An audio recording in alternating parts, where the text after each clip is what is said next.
Hai semuanya, welcome back to my YouTube channel. Ketemu lagi dengan aku Siska. Apa kabar ya, apa itu?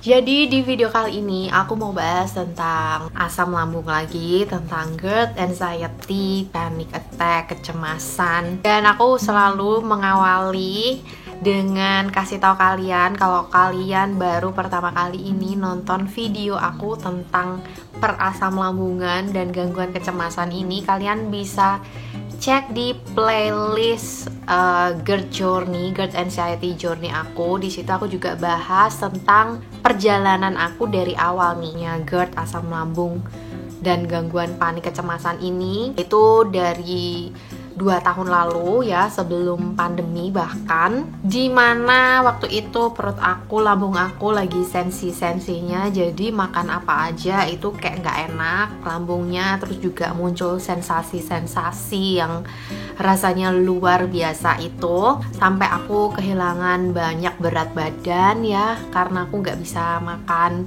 seperti sebelumnya, bahkan sering nggak nafsu makan kalau misal pas kumat. Nah, aku sharing lagi di sini karena sesuai dengan permintaan teman-teman pejuang GERD anxiety juga ya, yang tanya ke aku nih, seringnya aku itu sering ngalamin ini nggak, maksudnya gejala-gejala yang teman-teman rasain, apakah aku juga merasakannya. Nah, makanya aku akan bahas di sini. Dan juga aku berharap video ini tuh bisa membantu teman-teman semuanya. Seenggaknya kalian itu nggak merasa sendirian dan kalian nggak terlalu khawatir lagi ya. Soalnya kalau pas kumat si GERD beserta anxiety dan panic attack-nya itu, gejala fisiknya tuh memang beragam banget guys. Bahkan bisa dibilang kayak 1000 sensasi gitu ya, menjalar kemana-mana sensasinya. Makanya aku mau share ke kalian. Jadi kalau ditanya aku udah sembuh apa belum, ya aku bisa dibilang sudah jauh membaik ya. Dan aku sudah tahu trik-triknya, tips-tipsnya gitu, udah punya lumayan banyak masukan nih. Dan tentunya setelah berobat juga ke beberapa dokter spesialis penyakit dalam. Aku juga sempat konsultasi ke psikolog dan psikiater. Kalau psikiater sih aku tuh baru lewat online aja, tapi kalau psikolog itu aku langsung ke psikolognya. Hampir juga minum obat penenang, tapi nggak jadi karena ternyata aku sudah mulai stabil lagi tanpa obat. Tapi yang mau aku kasih tahu ke teman-teman semua yang mungkin saat ini masih dalam pengobatan dengan obat psikiater, kalian tetap semangat ya. Kalian nggak usah overthinking. Jangan takut guys, gini, karena dokter itu nggak mungkin sembarangan kasih dosis obat, kecuali kita nggak konsultasi terus kita cari obat-obat sendiri gitu ya, dengan kesotoyan kita, nggak dengan petunjuk dokter psikiaternya. Nah, itu baru hasilnya bakalan nggak bagus. Oke, jadi aku akan bahas gejala yang aku rasain nih, gejala sensasi-sensasinya maksud aku. Yang pertama aku rasain dulu awal-awal adalah jantung berdebar-debar, jantung deg-degan, terus udah periksa di rumah sakit, semuanya normal. Jadi waktu aku merem tidur itu tetap kayak deg-degan gitu, kayak kita tuh habis lari-lari gitu loh guys, deg-deg kayak gitu terus. Sampai bikin aku tuh nggak bisa tidur, karena rebahan, hadap kiri, hadap kanan, diem, berdiri, duduk, itu tuh tetap kayak jantung deg-degan banget gitu. Awalnya aku juga panik banget, aku udah ngira aku sakit jantung ya. Ini tuh udah kayak umum banget dirasain sama yang ada GERD anxiety. Jadi pasti ngiranya jantung kalau udah kayak gitu. Diperiksa semuanya oke, baik-baik aja, jantungnya normal.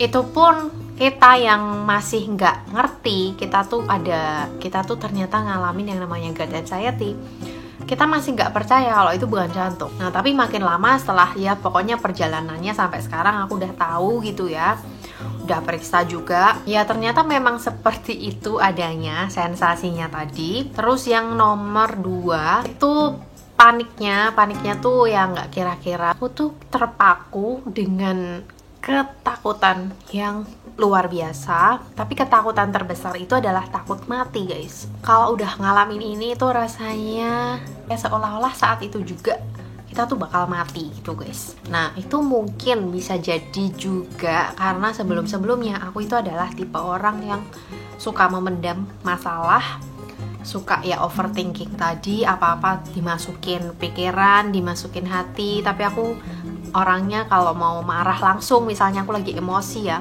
itu tuh aku kayak sungkan gitu mau marah, jadi kayak aku pendem-pendem sendiri. Ya begitulah, akhirnya tuh kayak numpuk dan ternyata alam bawah sadar aku ini kayak ngasih sinyal kalau aku itu nggak kuat gitu. Nah dulu awal-awal aku tuh ngerasain itu cuman beberapa saat aja, tapi karena aku tidak tahu aku ngalamin apa, ternyata campur juga dengan asam lambung dan muncul sensasi-sensasi gejala-gejala fisik yang lain yang nggak enak banget juga. Dengan berjalannya waktu, ketika aku belum mengubah pola hidup aku belum berusaha mengobati itu tuh panic attack-nya berkembang, jadi nggak cuma beberapa menit aja tapi sampai berhari-hari guys. Jadi aku sampai 2 malam itu nggak bisa tidur, beneran sama sekali nggak bisa tidur. Aku dicekam ketakutan yang luar biasa, dan bersambung nih dengan sensasi nomor 3, itu aku keringet dingin. Badan aku mengeluarkan keringat terus-terusan, terutama di malam hari. Aku tuh ngerasain kayak badan aku panas, apa aku demam ya, tapi kok aku pegang aku nggak panas gitu, suhu aku kok normal aja. Lalu sensasi yang nomor 4, aku lemes banget guys. Biasanya tuh aku paginya setelah aku nggak bisa tidur ya, setelah aku kayak cemas banget, panik banget, aku paginya lemes parah.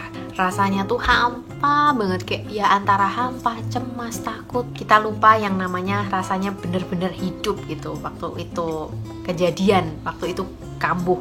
Biasanya aku tuh kayak siklusnya 3 hari, panik, cemas, terus ini lemes tadi, dan sensasi-sensasi fisiknya yang lain. Terus udah di hari ketiga aku tuh biasanya mulai baikan dan normal lagi gitu. Tapi itu masih bisa ya kambuh-kambuhan lagi. Kalau misalnya aku mulai ini banyak masalah dan pendem lagi, atau lagi stres parah, lagi banyak yang dipikirin, terus lambungnya sensi, habis lambungnya sensi, dan kalau aku tekatin nih, aku kayak makan yang bisa nge-trigger aku kumat. Nah ya itu kumat beneran. Tahu kan kalau orang stres itu bisa nggak nafsu makan. Jadi kalian pasti udah ngeh kan bahwa pengaruh dari stres, pikiran, pokoknya mental itu sangat berpengaruh ke fisik kita, sensasi fisiknya. Lalu gejala yang lain adalah ini, gak nafsu makan tadi. Itu yang salah satu yang paling bikin aku tambah down dan stres. Apalagi belum kalau ketemu orang-orang yang udah lama gak ketemu kita, terus ketemu lihat kita berat, kelihatan kurusan, mereka kan pasti komen ya, kok kurusan sih sekarang, kenapa gini. Bahkan ada yang ngira diet gitu, padahal boro-boro diet gitu kan, malahan kita tuh pengennya bisa nafsu makan lagi. Nah tapi makin kesini, karena aku udah makin ngerti ya, aku tuh ketika kambuh ya jadinya nggak nafsu makan. Tapi aku udah bisa optimis, itu tuh nggak akan berlangsung selamanya. Siklus itu udah selesai dulu, itu aku mulai balik lagi nafsu makannya, seperti yang udah-udah. Ntar juga balik normal lagi nafsu makannya. Kita menjadikan pengalaman kita pas kumat-kumat sebelumnya tadi, dan kita bisa pulih lagi, itu sebagai kekuatan kita. Ketika itu mulai keluar lagi sensasinya, kita akan mikir, kita bisa mikir kemarin aku juga udah ngerasain kayak gitu, atau bahkan yang lebih berat lagi sensasinya, tapi aku bisa balik lagi kan di saat itu, bisa normal lagi kan. Nah berarti yang kali ini juga bisa. Itu sih yang selalu jadi kekuatan aku juga, tips dari aku. Dan kalau yang namanya berat badan gak bisa naik-naik, aku rasa kalau sekarang aku mikirnya ya wajar ya. Kalau dulu itu semuanya bener-bener aku gak kontrol. Makan yang berlemak parah, yang manis-manis banget, ice cream, segala macam aku masukin gitu. Makanya itu berat badan aku ya otomatis cepet naiknya. Tapi kalau sekarang kan walaupun aku udah bisa makan macam-macam, kan tetap aku harus kontrol. Makanya ya otomatis berat badan aku nggak bisa yang naik-naik banget lagi gitu. Terus sensasi yang lain itu mual banget guys. Ini juga super nyiksa.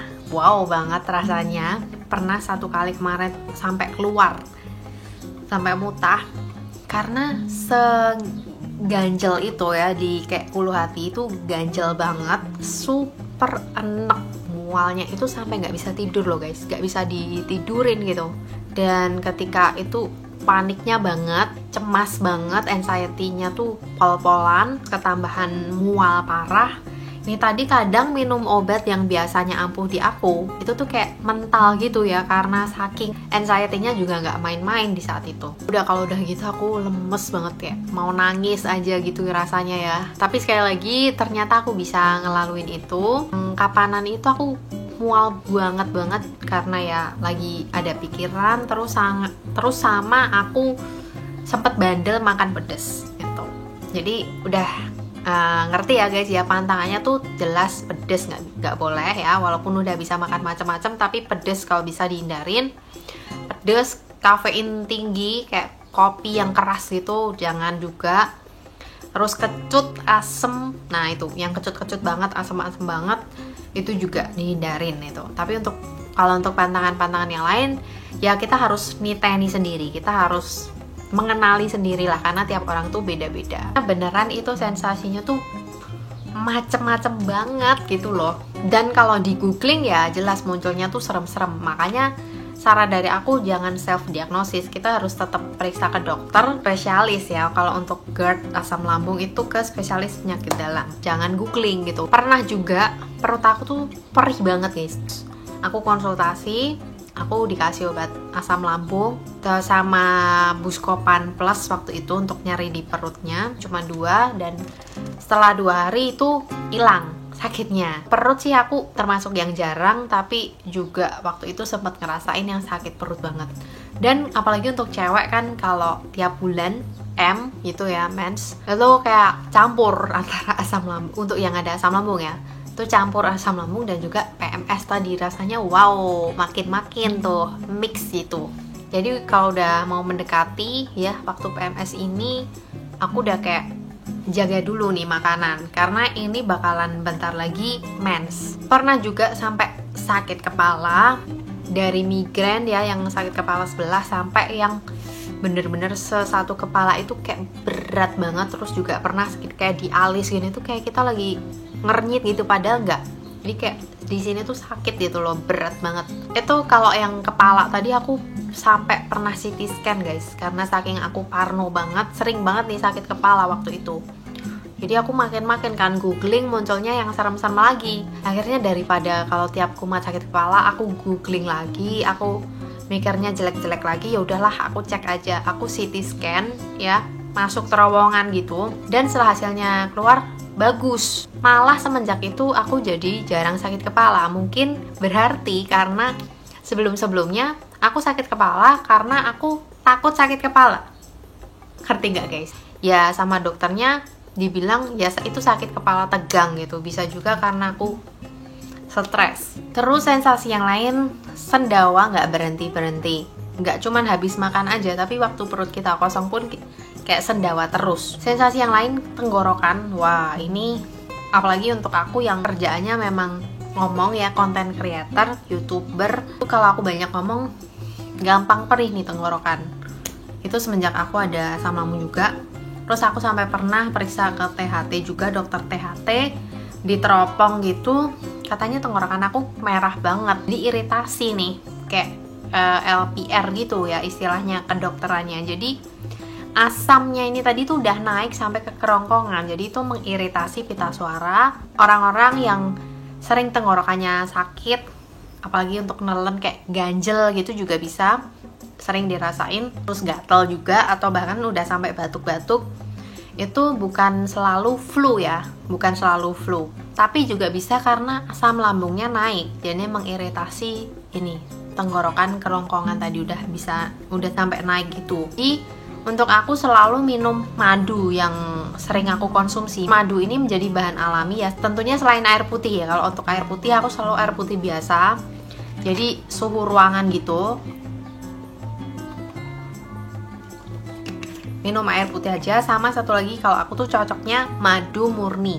Madu murni ini aku udah berkali-kali ya share di video aku tentang ini. Aku tuh dulu awalnya minum HDI, tapi stoknya sekarang susah, jadi aku sekarang minum itu dari Hilary Farm, madunya Hilary Farm. Clover juga, Clover Honey, aku suka banget sama Clover. Itu di aku sangat membantu untuk masalah tenggorokan. Ini aku nggak jualan, yang jual bukan aku, tapi aku hanya share aja. Tapi biar teman-teman nggak bingung aku belinya di mana, ya seperti biasa aku cantumin di description box.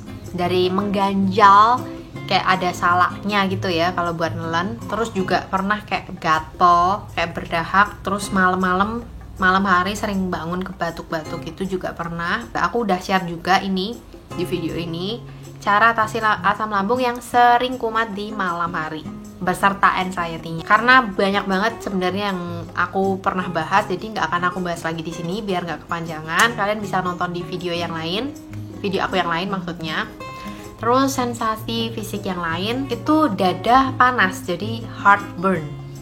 Dadanya tuh kayak kebakar. Itu biasanya terjadi di saat aku kumatnya parah, guys.